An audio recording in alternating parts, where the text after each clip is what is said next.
Narito na naman ang mainit na balita mula sa mundo ng politika. Lumikha ng matinding ingay sa buong bansa ang pasabog na Senadora Amy Marcos matapos niyang umano'y ituro ang kanyang kapatid na si President Kuting ng Norte Jr. sa isang kasong may kinalaman sa pandarambong o plunder. Ayon sa mga ulat, mismo sa isang closed-door Senate hearing ay nabanggit ni Sen. Amy ang umano'y paglalagak ng pondo sa mga proyekto ng mga irregularidad. Agad na naglabasan ang mga spekulasyon at reaksyon mula sa publiko, lalo na tila nagmumula sa loob mismo ng pamilya ang naturang paratang. Hindi malinaw aksidente o sinadya ang pagkakabanggit ng Pangulo sa nasabing issue, ngunit ayon sa ilang analyst, maaaring may malalim na hidwaan sa pagitan ng magkapatid na Marcos. Iniimbestigahan na rin ngayon ng ombudsman ng mga naturang aligasyon. Samantala, nilinaw ng Malacanang na walang basihan ng mga paratang at iginiit na isa itong malisosyong hakbang para siraan ng administrasyon. Ayon sa tagapagsalita ng Pangulo, handang makipagtulungan si PBBM sa anumang imbestigasyon, subalit mariin niyang itinanggi ang pagkakasangkot sa anomalya. Gayunpaman, may ilang mambabatas na nananawagan ng immediate probe at hinikayat ang Senado na buksan ito sa publiko. Sa ngayon, wala pang warrant of arrest na inilabas laban sa Pangulo, ngunit may ilang legal expert na nagsasabing kung mapapatunayang may sapat na ebidensya, maaaring magkaroon ng constitutional crisis. Abangan ang mga susunod na ulat para sa mas detalyadong impormasyon sa kontrobersiyang ito.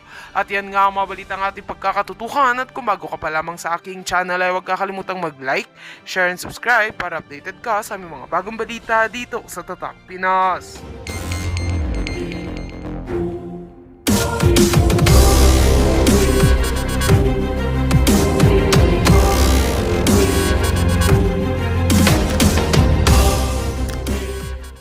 Mga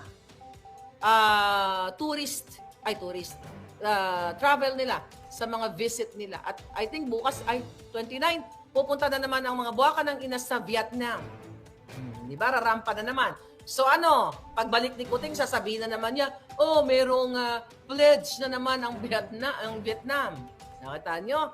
Sa Vietnam, hindi mas okay tayo dyan before. And now, sabi ni John Wick, si Jung. And now, babalik si Kuting, hingi na naman ng pledge sa Vietnam. Pero dito sa ginagagong Pilipinas rally, ay gagastos sila ng milyon-milyon para sabihin sa taong bayan na hey, meron pang karisma si Kuting. Pero ang totoo, this is not, again, free will ng taong bayan na pumunta doon, kundi forced rally, mga palangga. You talk about sa isip, sa salita at sa gawa. Tanginan nyo, sa isip, ang isip nyo kung paano nakawin ang pera namin. Ang isip nyo kung paano what do you call it? Maliitin ang Pilipino. Kung paano nyo harasin, yan ang number ng point, ang term na gusto kong pahatid sa inyo. Di ba? Ngayon, mga kaibigan,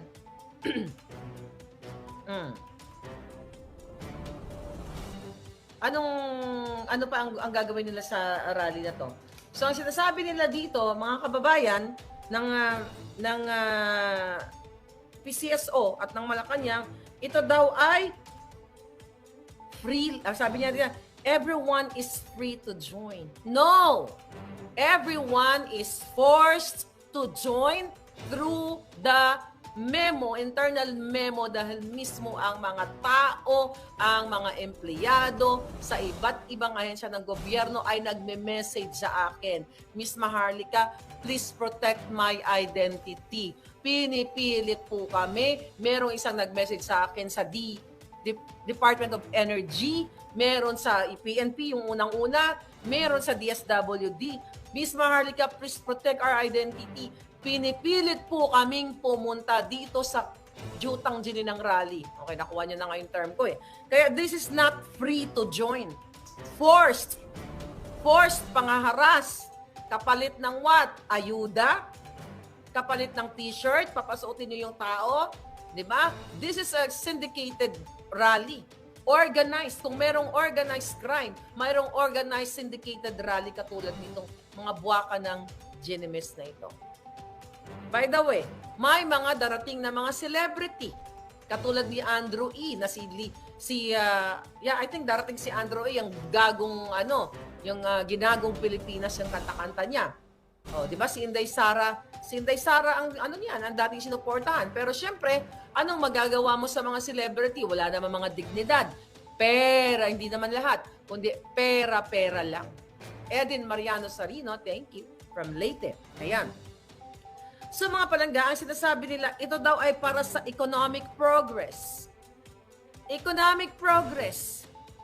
Yung rally na to, bukas, economic progress. Ano doon? Magbibenta kayo ng what? Magkakaroon ba ng mga, baka magkaroon ng mga, speaking of that, economic progress, magkakaroon ng kadiwa doon. Dahil yun daw ay serbisyo. Kadiwa, lulukoy nyo naman ng tao. So, magbibenta ng mura. Okay? Kung pwede sana ipamigay na lang talaga doon sa kawa mga tao. Pero actually, this rally is intended to fool the Filipino people, to corrupt the Filipinos' tax money. Di ba? So sabi nila, economic progress daw ito. Speaking of that, kadiwa, tangin ng kadiwa na yan. Kung gusto nyong magkaroon ng kadiwa sa bawat barangay, kung gusto nyong pamurahin mga jutang Jenemisca Kuting, Lisa Tambaluslos, kasi kayo ang author nito. Di ba? Gusto nyong pamurahin. Di ba? Nabuking na nga kayo sa Cebu. Di ba? Remember that? I think few months ago, last year, na sinabi ni Tambaluslos na this is dream come true ng presidente na ang 20 pesos na bigas ay na-reach na. Pero later on, di ba, on the same day na nilaunch nila yung 20 pesos na bigas sa Cebu, sa pakikipagsabuatan din ni Mumu Garcia, di ba, na mukhang imbalsama na yung mukha, katulad ni Boying, di ba?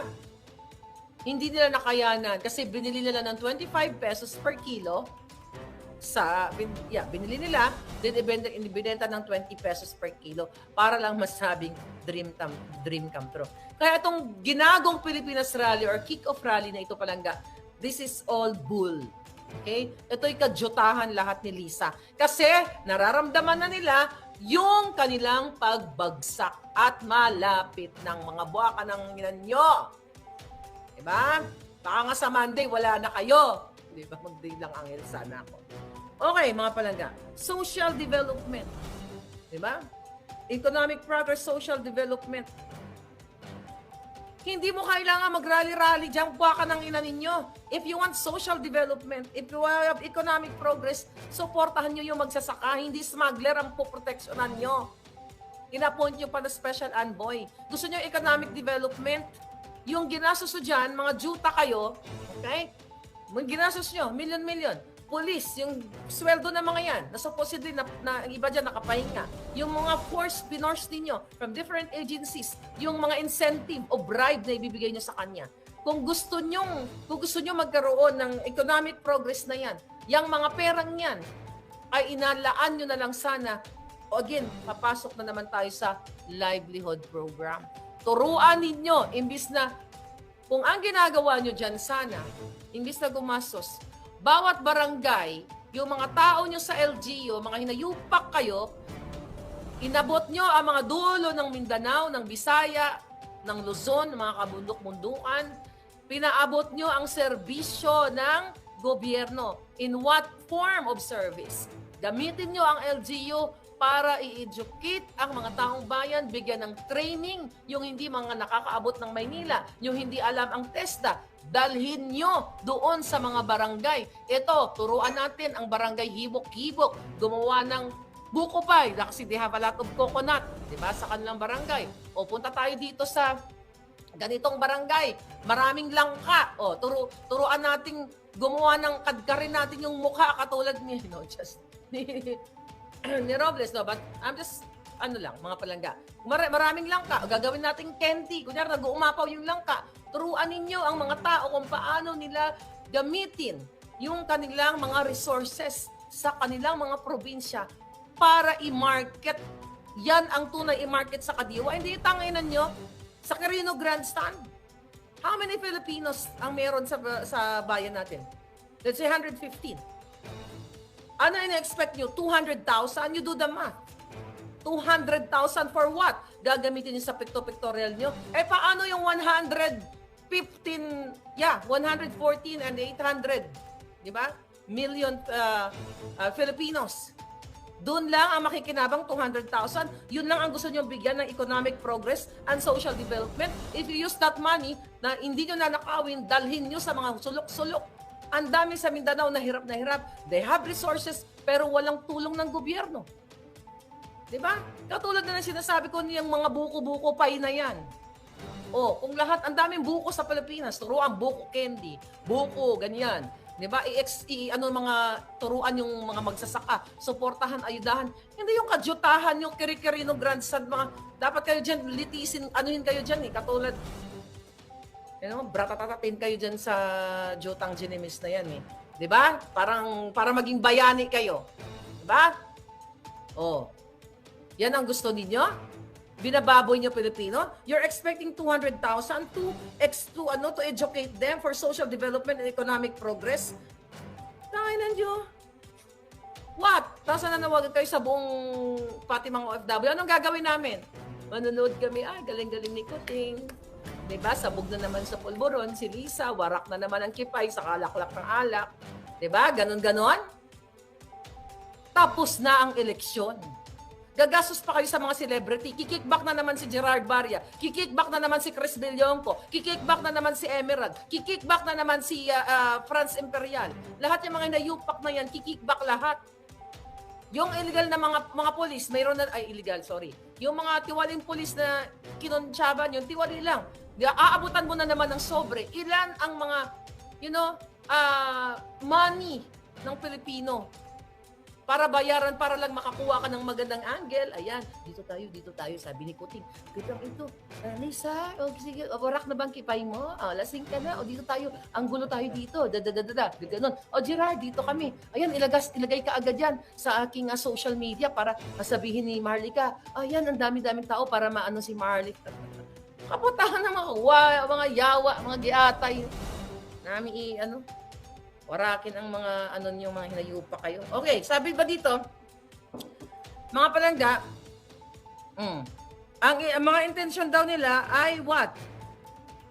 Ito, para magkaroon ng change. Okay? Totoong pagbabago, real change. Hindi lang daw sa government, kundi ito daw ay collective will of the people na magbago daw, magkaroon daw ng change. Ang change, okay? If you talk about change, baguhin ninyo. Well, hindi na talaga mababago. You talk about change. Binago nyo ang sistema ang definisyon ng pakikipag-work sa taong bayan, kundi ang binago nyo ay instead of working with the Filipino people, kundi working with the smugglers, working with the pulboronic, working with the evils, working with lahat na, sabi ko, sindikato, tanginan nyo. Mahayop kayo. Ngayon, mga palangga, gusto daw nila ma-inspire ang taong bayan. Ma-inspire? Kayo lang ang na-inspire dahil kayo lang ang gustong maging milyonaryo. Galing mismo yan sa nganga belts na kipay ni Lisa Smugs. Ngayon, you talk about transformation? Yes, you really no, hindi kayo nag-transform. Well, sabihin natin, you transformed more with sungay. Diba? Nag-transform talaga kayo sa lahat ng kahayupan ninyo. Sobrang pag-transform. Baguhin ni Butod ang kipay. Sabi ni Pacflix, baguhin ni Butod, dapat ipa-vacuum ang tiyan niya para mawala mo. I like that palangga. So, yun, mga kababayan. Okay? Yun ang gusto nila. Kaya nga gusto kong gurgurin ng mga buwakan ng inang yan. Wala akong tiwala sa mga TV news, sabi ni Janet Ondalos. Kawawa ang inang bayan at mamamayan. Yeah. At the end of the day, mga palangga, ang kaluluoy mga Pilipino, dahil sa ngayon, pati assistant secretary nila sa PCO, lahat ay nagpatayo na sila ng mga bahay. So yung kay Duterte dati, build infrastructures. Ang kay Kuting, build para sa kanyang mga asong julol, para sa mga taong nagdi-deliver ng kapike-pike ang balita tungkol sa kanya. Kasi kung talagang naging effective si Kuting, ilang taon na ba siya? Magto 2 years na. Saan din siya umabot ng SONA? Kung Kung totoong effective, hindi na effective yung kanyang pamumuno. Mararamdaman yun ng taong bayan. Kayo, ako, mararamdaman natin yun na talagang nagkaroon ng progresibong bukas. Kaso ang nagkaroon na ng progresibong bukas, ang mga sindikato. Ang nagkaroon ng progresibong bukas, sila-sila. Kung kaya nilang magbayad ng mga trolls, maggastos ng milyon-milyon sa trolls, mga palangga. Sa trolls pa lang yan. How much more yung ginagastos nila for well, huwag na tayong lumayo. Ito na nga lang yung 20 million. Excuse me. Na sinuhol sa kanila. Sinuhol sa mga kongresista. 20 million. Doon pa lang yun sa People's Initiative. Na kunyari, walang alam si Kuting. Na kunyari, hindi siya sang-ayon. Yung pala, may basbas siya. At binukelya nga ni Senator Amy, may basbas siya kasi gusto niyang manatili sa pwesto for 20 something for 2 times 5, 10 years. Di ba? Lina. Hi, Lina Hiles. All right. Ano ang gagawin, Miss Maharlika? Oh, let's continue talking here. Kasi sabi ko nga, may paglalagyan yung mga yan. Hindi yan sila forever. Sabi ko, mas powerful ang boses natin. Social power. Hindi nyo ba napapansin? They spend money para lang tayo panahimikin. Pinatanggal yung 2 Facebook natin. Kasi ang intention nila, wala nang mag-criticize sa kanila. Look at the mainstream media. Tahimik, wala man lang. Dati, tangina pag ganitong ginagawa ni, let's say, si Duterte. O even noon, sila, di ba, Marcos, wala pa silang power, hindi pa sila nakaupo si Kuting. Anong binabato sa kanila, mga palangga? Di ba paulit-ulit na diktador? Paulit-ulit na binabato yung issue sa tatay niya. Pero ngayon, ang daming issue na pwedeng ibato. Ito ang pagpo-force, pagbibigay ng memo, internal memo sa bawat ahensya ng gobyerno. Bakit tahimik sila? Isa lang ang ibig sabihin niya. Nasungal-ngala na sila ng pera o nabayaran na sila. Or takot sila dahil ang iniisip nila ay personal yung business nila. Dahil si Lisa ay vindictive narcissist. Mapaghiganting lokaret. Okay? Yan ang totoo niyan. Kaya sabi ko, kahit lunukin niya lahat ng pera ng bayan, mukha pa rin siyang ulagang ulalu. Di ba? Mukha pa rin siyang, kahit anong gawin mo, Lisa Smugs, kahit sino ang magdamit sa'yo, dahil mismo ang mga nagme-makeup sa iyo ay nakakarating sa akin, ang hirap mong pagandahin kasi paano mo papagandahin? Ay bawat kaibuturan ng puso mo, pati dugo mo, itim. Bawat bituka mo, atay, lapay, puso mo ay pinabalot ng burak. So walang make-up na gaano kamahal ang pwedeng magpaganda sa iyo. Walang pinyang tela na pwedeng magpaganda sa iyo.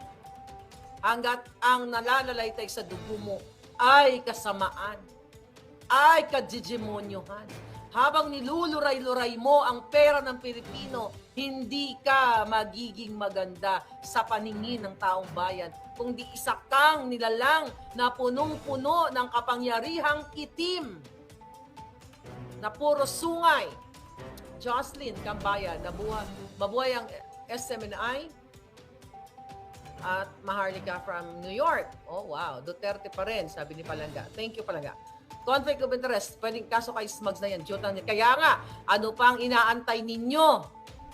Uubusin nila ang pera ng bayan.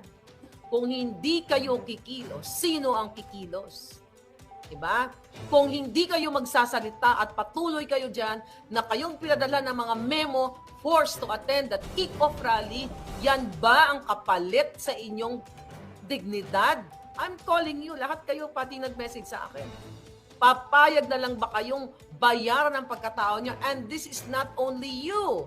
Magre-reflect ito sa inyong mga anak, sa inyong mga pamilya, na ang kanilang magulang ay isang mga walang bayag, mga takot sa mga sindikatong gobyerno. Di ba? Kumakanta-kanta pa tayo, ang mamatay ng dahil sa iyo. Di ba? Dahil sa pag-ibig sa bayan. Pero tinakot lang kayo, natatanggalan kayo ng trabaho.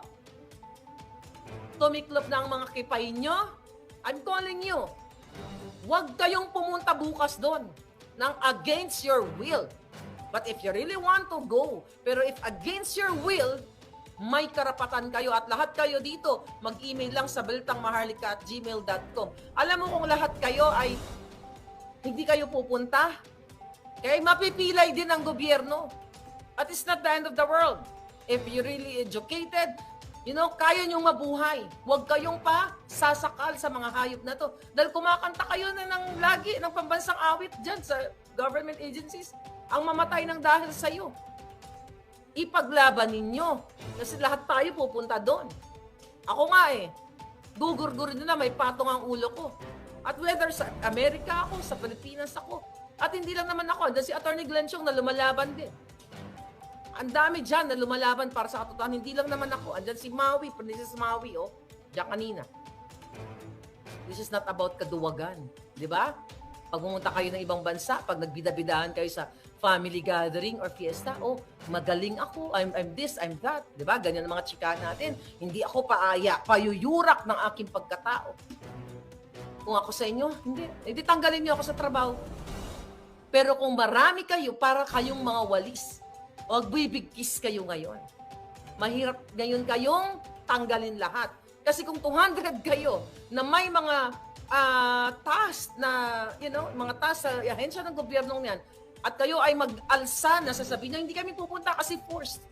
Mananalo kayo dito palangga. Hindi mag-work, hindi mag-function ng ahensya ng gobyerno, let's say PNP, DOA, DOF. Kasi, alam niyo yung ginagawa sa inyo, para na rin kayong ginurgon. Alam mo yung may pinapalunok sa'yo? Okay? Pinalulunok ka ng jom, ba. Di ba? Ayaw mo. Pero nilunok mo sa ngalan ng what? Dahil takot ka. Mas masarap pang mategi ng lumalaban kaysa sa mategi ng walang kwenta ang buhay mo. Totoo yun. Mas masarap mamatay ng lumalaban kaysa sa mamatay ng takot ka. Kaya nga ako, ang pananaw ko sa buhay, growing up. Huwag mo lang akong tatraydorin. Huwag patalikod. Lalabanan kita hanggat sa huling patak ng dugo ko. You know my story. Nakikipag-jumbagan ako sa jeep, sa MRT, wala pala sa MRT, sa FX. Di ba? Remember that? Kwento ko sa inyo ulit yung sa FX ako. Yung mga bagong pasok sa channel ko. I was basta nag-work ako, college days ba ako noon. Basta, merong isang estudyante na nakaputi, magdodoktor yata. Pareho kaming bata. That was 20-something years ago na istorya. Maybe 26, 27 years ago. Anong ginawa ng hinayupak na yon? Nag-away kami.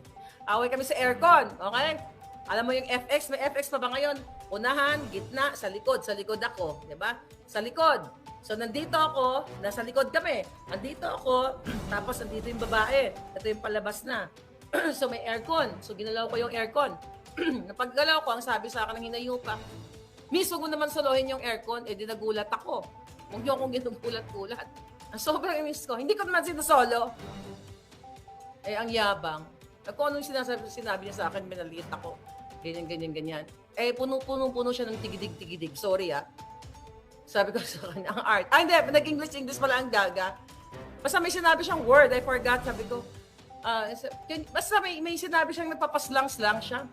Basta sabi ko sa kanya, ito lang natandaan ko. Jutang ginina ka, sabi ko, bago ka mag-inarte, gamutin mo muna yung mukha mo. At kung gusto mong ayaw mong may katabi ka, di ba, bumaba ka doon sa sasakyan na ito, But anyway, bumaba siya.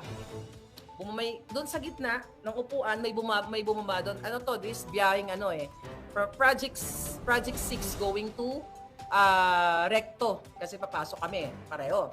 So ngayon, I think, hindi ko alam kung, anong school niya, basta nakaputi. So anyway, pagbaba niya, palangga, para ma-picture nyo, unahan ng FX, gitna, tapos yung backseat, okay, sa uli.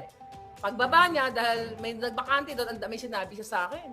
Ay, sabi ko, tangina ka ha. Pag upo niya sa gitna, edi free willy ako. Free yung kamay ko. Pag upo niya, bog! Talagang sabi ko, tangina. So, ganun ang mga chika, bukong-bukong. Nagyambagan kami. Okay? Pero actually, mahaba ang kwentong yon.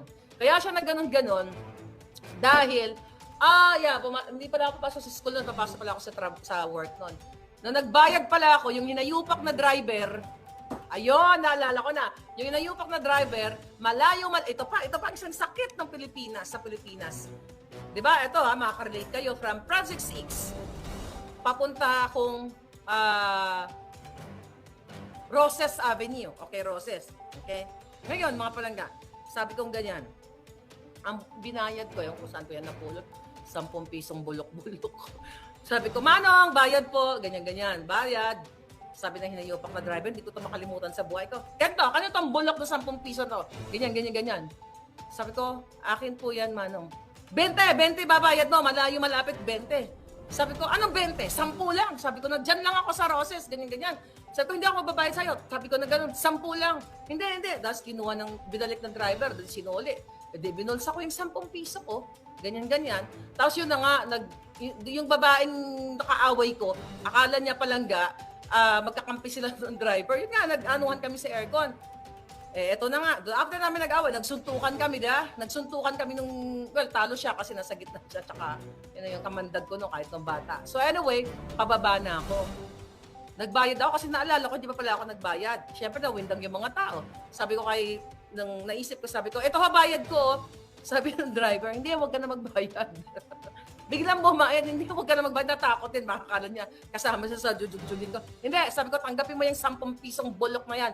Diyan nagsimula lahat ang galit ko. So, yung mga ganun, chika. But anyway, those were the days. Bigla ko lang naalala yung mga kwentong yun. You know, you talk about fighting your rights. You have to fight your right wherever you are. Yes.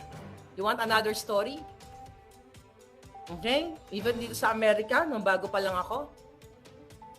Gusto nyo ng istorya? Kailangan ipagtanggol mo yung sarili mo. Okay, meron akong Pilipina din na bago pa lang ako noon. Nagtrabaho ako sa Masyonda Bells dito sa Beverly Hills, 150 a day. Estudyante pa lang ako noon. Actually, nag-a-apply pa lang ako ng aking student visa, mga palangga.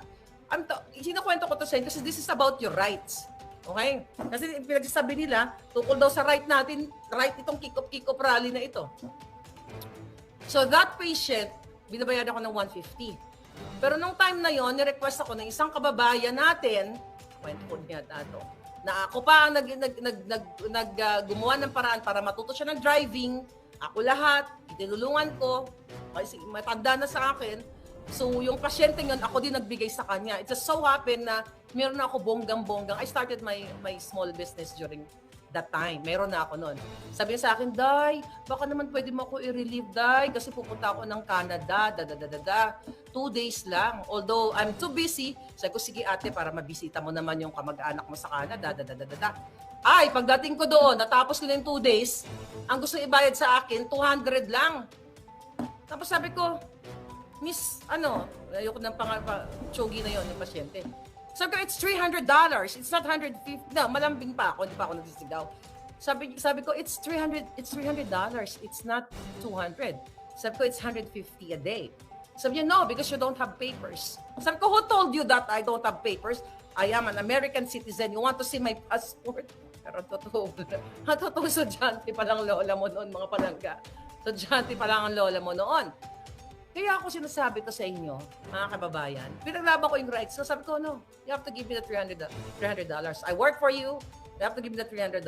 I'll bring my passport tomorrow, sabi kong ganon. What is the message of this story? Kapwa mo Pilipino, pinapahamak ka. Kaya yung taong yun, kinausap ko, ate, sobra ka naman. Diba? Yan sabi mo, wala akong papel. Tsaka never akong na-out of status here. Yun lang gusto ko ikwento sa inyo, mga palangga. So, I'm fighting for my rights. You have to fight for your rights wherever you are. Isa Pilipinas ka, kaysa Zimbabwe ka, kaysa sa Mars ka. You always have to fight for rights. At itong mga mapang-aping ito, isa lamang itong nagsasalarawan, yung mga kinukwento ko, ordinaryong tao o mga nasa gobyerno, kung kaya kanilang apihin. Pag nakitaan ka ng butas na kaya kang sakalin, sasakalin ka ng mga yan. And you have to fight. Mga palangga, kailangan yung ilaban tong mga to dahil habang kayo ay nagpapaapi, ito lagi ang turo ko sa mga anak ko, huwag kayong magsimula ng gulo. Pero the moment na hinawakan ng tenga ninyo, i-drag nyo ng bonggang-bongga hanggang kumunoy.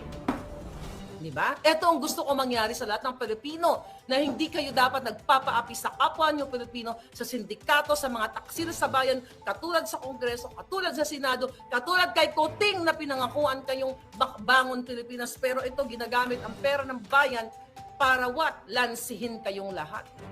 Ginagago nyo ang Pilipino. Diba? You know bakit ako ganito? Nakita ko mga injustice sa Pilipinas. And I always fight for whoever. You know my story. Yung nagpapalo sa akin 2015. Kunyari, ikaw, palangga. Si Tony, makita ka na, inapi-api ka, kahit sa Amerika, kahit sa Pilipinas, dahil hindi ko kawawa ka, I die. I don't. Patay kung patay. Kahit hindi tayo magkakilala, tutulungan kita ng bonggang-bongga. Because that's me. Diba? Gusto kong lahat, kasi nakita ko itong pang-aapi sa atin. Magsimula sa barangay kapitan, magsimula sa mga tarantadong polis, sa mga ahensya ng gobyerno, sa mga teachers, sa lahat. I'm not saying lahat ng teacher. Ibig sabihin lahat lang ng mga sanggano, mga palangga. You know what I mean? So, hindi dapat tayo nagpapauto sa buwakan ng inang memo na ito. Because you still have time to think. Don't go against your will. Kasi habang pumupunta kayo, tinotolerate nyo ang pambababoy sa ating lahat. Kayo ay representative namin. Diyan sa Pilipinas na hindi kayo dapat pumapayag na ginagamit kayo ng buwakan ng inang Kuting at Lisa na ito. Napapalabasin nila bukas na maraming pumunta at hindi kinukuha ng mainstream media, pero ang totoo ay tinakot kayo, tatanggalan kayo ng trabaho o pipersonalin kayo dyan sa inyong mga trabaho. See that? Walang babangon na Pilipino o na Pilipinas kung ganito. Kung takot kayo. Takot kayo kasi anak ni Mayor. Takot kayo dahil, sila ay nasa pwesto. Sila dapat ang matakot sa atin. Bakit tayo natatakot sa mga yan? Pera natin yan. Kaya nga sabi ko sa iyo, kahit ano pang mga pagpatong nila sa ulo ko, lahat naman, hindi sila immortal. Diba? Kanya-kanya, kung may kamay sila, may kamay din ako. Diba, mga palangga? So, yun ang ano natin. Diba, mga palangga? So, you want another story? You want story na para tumapang kayo. Dalawa lang pala anak ko.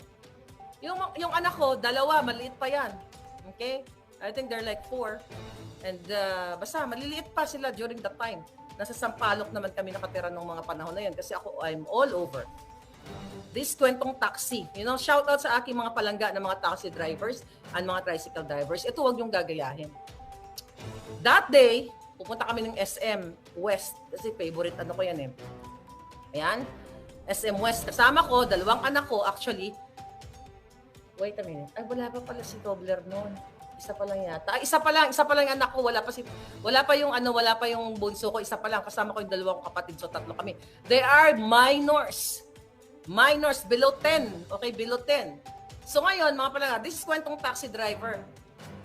From Sampaloc, we're going to SM West. Ewan ko ba't favorite kong SM. Kasi minsan pag may nakasanayan ka na, di ba? Itong anak ko, may asthma, si Sheng, ang suka-suka. Sumusuka kasi yung mga bata sumusuka. Pagpasok pa lang namin sa taxi, sabi ba naman ng hinayupak na driver, mga palangga, ito, real deal. I don't know kung nakwento ko na to. Sabi niya ang taxi driver, sumusuka ba yung anak mo? Sabi ko, hindi po. Mabait po yung anak ko. Sabi ko, gano'n, hindi po yan sumusuka. Ito namang anak ko, biglang sumuka. Talagang pahamak din talaga. Parang sumuka talaga yung anak ko. Siyempre, kinakaba. Siyempre, parang, alam mo yon, sabi ko doon kasi tarantado yung driver eh. Tapos yung 2 kapatid, maliliit pa. Minor pa. Minor pa din ako doon. 20s lang ako. 20, I think I was 24. 25, mga during that time. Aba, sabi ng driver, ayan, sinasabi ko na nga ba, yan. Ang daming sinabi. Siyempre, hindi ako pwede makipag-away sa kanya dahil nasa loob ako ng taxi. Kasama ko 3 minor. Sabi ko, Manong, babayaran na lang kita. Sabi ko, papalinis ko na lang po. Sabi ko, bigyan na lang kita pang car wash. Ang bait-bait ko. Ayaw talaga niyang tumigil palangga. Talagang nape-pressure na. Kasi yung ang mga kapatid ko ini-Ilonggo, kayong dalawa, hindi sila makaintindi. Pero hindi naman Ilonggo yung, yung driver. Sabi ko, inuutos sa akin kapatid ko na hindi ko alam, ina-assess ko pa yung driver ko, nakaka-Bisaya ba siya or what. Eh, hindi ko naman matransfer sa Ilonggo dahil di rin nakakaintindi yung kapatid ko. So, hirap na hirap ako. May gusto akong instruction sa kanila. So, nakaisip ako ng paraan. Sabi ko, tangina ka ha. Pagdating natin ng baler, lagot ka sa akin. Sabi ko. So, sabi ko, Manong, hindi kami dumating ng SM. Sabi ko, Manong, sabi ko, dito na lang po. Sabi ko, bait-bait ko, day. Diba? Meron doon sa Baler Station. Metrobank, then Metrobank, Baler Station, then merong Bakahan at Manukan, I don't know kung buhay pa yan, mga palangga, SM North. Pag bababa ako sa taxi, sabi ko, sandali lang Manong ha, sabi ko, ganyan-ganyan. Binulungan ko na kagad yung mga kapatid ko, tsaka ako sabi ko, pasok kayo doon, papasok tayo sa Bakahan at Manukan, dadalhin ko kayo doon, itatago ko kayo. Eto na, kinausap ko yung manager at saka guard, sabi ko, kinuwento ko yung kwento, sabi ko, Manong, sabi ko yung driver na sinakyan namin, ganito, ganyan. Eh, ang bait ng manager, shout out doon sa manager na yun, sa Bakahan at Manukan. Sabi, pakisecure lang po yung 3 minors. O, eto na ngayon. May kinuha pa akong gamit eh. Nasa baba na akong taxi, di ba? Ngayon, syempre, nag-aantay siya ng bayad. Eh, mabait ako, di ba? Kinuha ko na. Nasa loob siya ng kotse. Sabi ko, putang ina mo, hindi ka na babayaran. Sabay takbo. Tumakbo ako doon sa loob ng Bakahan at Manukan, mga palangga. Ang nakita ko yung driver, lumabas. Kumuha ng, meron na silang pamalo sa gilid eh. Yayantokin ako, yantok. Ay, di tumakbo ako doon. Pero actually, na-inform ko na yung manager kung pwede po ba tumawag kayo ng police sa Baler Station. Shout out sa mga taga Baler Station na mga matitino. So, that was my true story. Tapos nakita ko, yayantokin ako palaga. Tapos doon ako sa loob ng Bakahan at Manukan. Secured na ako kasi na-inform ko na sila. So, dumating, to cut the long story short, dumating ang mga police. Tapos nandoon, umalis yung taxi driver. Pinaalis na namin sila, bonggang-bongga, hanggang sa in-escort kami. Yun ang kwento ko. That's how I fight. Hindi ako naipaglaban ng yantukan. Hindi ko naman kakayanin yun, di ba? Kahit wala siyang yantok. Diyos ko, malaki yun. I was 25, bubbly and sexy, you know. But anyway, so yun yung mga kwentong, you have to learn how to fight. Kailangan mabilis yung utak mo pag lumaban ka sa mga demonyo. So yun, ako, I have to be proud. Walang nang-apak sa akin na hindi ko sinapak. Kamaon to, papasok ko sa kipay ng may kipay. Anyway, so yun yung kwento, di ba? Natuwa si Faye de Guzman. Yes, that's why lagi ko yan in-instill sa kapatid, sa anak, sa mga kilala ko. Nako, ang dami kong story. Minsan naaalala mo na lang, like ngayon, di ba? Hindi mo naman naaalala everyday yan. But minsan, if you talk about things like this, fighting for your rights, I think pwede niyo akong lagyan ng medalya pagdating sa pagkipaglaban sa kahit saan ako dalhin pa naglaban. Never ever ako nag-start ng gulo. I always mabait na hindi ko naman binubuhat yung bangko ko, pasensya na po. Pero ganito lang ako mabait, kunyari, pasensya na po, ganyan-ganyan. Pero pag talagang biglang magugulat ka na lang, nag-high pitch ako, palangga. Ganon ako, ay, pasensya na, ganyan ka. But anyway, nandiyo-jombag ako. Nakaka-proud ba yan? Aba, syempre. Isa naman ikaw jombagin. Diba? So, ang dami ko pang storya, but siguro sa mga susunod na lang pag naalala ko pa. But again, ang panawagan ko dito sa mga nagtatrabaho dyan sa gobyerno, huwag kayong payuyura. Dito kay Kuting, kay Lisa, mga basura yan. Walang pera yung mga hayop na yan kung hindi sa pagnanakaw sa kaban ng bayan. Imagine nyo, umaatango-tango kayo dyan, pulboronic yung mga yan. Kayo mga sundalong matitino. Di ba? Alam mo, ang other life ko yata is sundalo ko eh. Dapat ako mag-lead ng Bruce kong kawal, ako muse nyo. Di ba? Ako ang muse nyo ng bonggang-bongga. This is about, you talk about fighting for your rights. Kasi ito yung sinasabi nila na sa kick-off rally to the welfare of the Filipino people, the rights of the Filipino people, eklabush. How about our rights to live with this kind of, pulburoing right natin to live happily at magkaroon tayo ng opportunity. Ito pa lang, yung pag-release ng memo pag-force lahat sa inyo na umattend, maari sa inyo, ang mga anak nyo ay birthday bukas. Tapos pinapwersa kayo, pinadalan kayo ng memo. I don't think sa panahon ni Gloria, ni Noynoy o ibang mga president ay nagpadala ng memo ganito na ipwersa kayo just to attend that jutang Ginemes kick-off rally na yan. You kick them out right now. Diba? You kick them out. This pulboronic government, enough is enough. The presidential sister, nagsalita na ito ay taksil sa bayan, traidor sa bayan, traidor sa konstitusyon, traidor sa kanyang pamilya, di ba? Traidor sa konstitusyon na lingid sa kaalaman ninyo. Siya pala, si Kuting pala at si Risa, ang behind the scene ng 20 million na pamilya. Senator Amy, si Kuting ng Norte, ang kapatid mo, sa statement mo, di ba? Mismo sa text mo, na alam pala ng kapatid mo na si Kuting, itong People's Initiative na to, Tampaluslos Initiative, at pinangakuan siya ni Tampaluslos to stay in power, di ba? Para mabago yung term limits nila, dalawang 5-year term, di ba yung sinabi mo? Then, sa makatuwid, kung tama, kung nasa matinukang pag-iisip, ang behind the scene to ay kapatid mo. Kasabwat ni Martin, so siya ang may basbas na nakawin ang pera ng bayan at ibigay ang 20 milyones coming from your statement sa mga buwaka ng inang kongresistang halang ang mga kaluluwa na mga hinayupak na yan. Mga walang dangal. Mga hinayupak kayo. Dapat i-kick out nyo ng lahat ng mga hinayupak na yan. Di ba? So ulit-ulitin ko, huwag kayong pumunta bukas kapag labag sa inyong puso, ipaglaban nyo kami. Kasi the moment na naglaban kayo, ipinaglaban nyo not only for yourself, for your family, ipinaglaban nyo yung bayan ninyo na hindi kayo dapat magpapatakot sa mga waka ng inang to. Okay? So dyan sa Kongreso, kung may tinupang natitira sa inyo, you are not part of this na minumura ko. Kung may natitira pang matino, even Congress kung sa lahat man. LGU kung may natitira. Of course, kung matino kayo, hindi kayo masasaktan. Kasama tayo sa krusadang ito. Bago ko narating ang tugatog ng tagumpay, talagang gano'n ng buhay ko, ang daming dumaan sa akin mga pang-aapi. Nilabanan ko silang lahat. Diba? Even nung nursing, I'll tell you another story. This very magandang story. College days, shout out sa aking mga classmates because nursing is my second course, you know that. Ang mga kaklase kong hitad, ang yayabang na ng mga, hindi naman lahat, shout out sa mga kaibigan ko, na mag-Amerika, mag-Europa, mag-ganito, mag-ganyan. So ako, alam nila, nagtitinda lang ako sa school eh. Yan, you know that? Tinda ko peanut butter, tinda akong donut. Kinuwento ko na yung istorya. Tinda akong sibuyas, bawang, kumita lang, di ba? Nung ako ay nag-aaral. Dahil ang jowa ko, OFW ang jowa ko. Hindi naman niya kaya akong pag-aralin, so we have to help each other. So titinda ko ng mga kung ano-ano. So ito na, graduation na. Mag-graduate na kami. Sino iba, payabangan na, pupunta ako sa ganito. Ikaw, saan ka pupunta, Claire? Sabi ko, kung pupunta sana ako, gusto ko sa Amerika. Pero lingid sa kalaman nila, may visa na ako.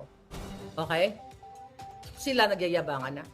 Hindi sila makapaniwala na may visa ang isang babaeng nagtitinda lamang ng peanut butter, ng sibuyas, ng kung ano-ano sa school, di ba? Na-underestimate ka. Totoo yan, nangyayari talaga yan kahit ngayon sa Pilipinas. Sila ang yayabang na. Ngayon, actually, nalaman ng mga classmate ko na nag-take, ito pala, pre-board namin. So, hindi ako naka-attend kasi nga, that was my interview sa embassy. So, kailangan ko sabihin sa admin din, sa teacher, na hindi ako makaka-attend sa pre-board, O sabi sa akin, bakit? Kasi you have to have a valid reason. Sabi ko kasi po, interview ko, Pero I hate to say that kasi ayokong, mabagsak ako, di ba? Parang buong classmate mo malalaman na jogsak ka. So, I was forced to tell her kasi kailangan ko ng reason ng reasoning. Sabi sa akin, good luck, ganyan. So, God is good. Nakapasa ako ng visa ko. Di sinabi ko nga sa teacher ko, nag-announce pang bruha, ay, congratulations na nagkaroon ako ng visa. Alam mo ba mga mahadera, mga buwaka ng ina? Hindi yan totoo, ganyan. Kasi nagtitinda lang yan, walang pera yan. Ako nga may kotse, hindi ako nakuhaan. Ako nga may ganyan property sa loob ko, julul. Di ba? Ganun na. Tignan natin. Di ba? Watch me, darling. Sa mga ganon. So, fast forward, eto na nga. Ang daming umapi sa akin palangga. May relative pa, may close friend pa. Sabi sa akin pa nga, saan ka na pupunta niyan? Pupulutin ka pagka-graduate mo. Sabi ko, gusto ko sa Amerika. Ganon ang drama ko. Pero I have visa already. Pero wala akong sinabihan kasi ganon ako palangga eh. Hindi mo na ako nagyayabang. Magyabang ka pag ando doon na. Sabi ko, gusto ko sana Amerika kasi, ganyan-ganyan. Ay, ang lakas ng pangarap mo. Pag dumagpa ka, ang lakas din ng bagsak. Sabi ko, di pag bumagsak ako naman ang babagsak, hindi naman ikaw. So, eto na nga. Siyempre, uso pa nun. Pagdating ko sa Amerika, wala pang Facebook. Friendster pa lang. Siyempre, sikat ako sa Friendster. Post ako ng ganito, na ganyan, Aba, hindi pa natatapos ang mga mahadera na mag-look down sa akin. Kasi nga, nagtitinda lang ako sa school eh. Titinda lang akong donut, nagtitinda akong peanut butter, kung ano namang kaanuhan para mabuhay sa mundong ito. At meron doon 3 sa mga kaklase kong magkakaibigan sila. Ako, pag napanood nila to, kakaloka. Pero tapos na yan. But this is a really, real story. Nagtatrabaho na ako noon. Diba? Pagdating ko dito, 2 weeks pa lang nagtrabaho ako. Diba? Sabi ko nga, a week pa lang. Ang una ko ng trabaho, nagtupi ako ng damit. $40 eh. Buong gabundok, tinupi ko lahat. Buong bahay nila. Kakilala ng kakilala ko. $40. Pero kailangan mo mabuhay. Sayang din yung $40.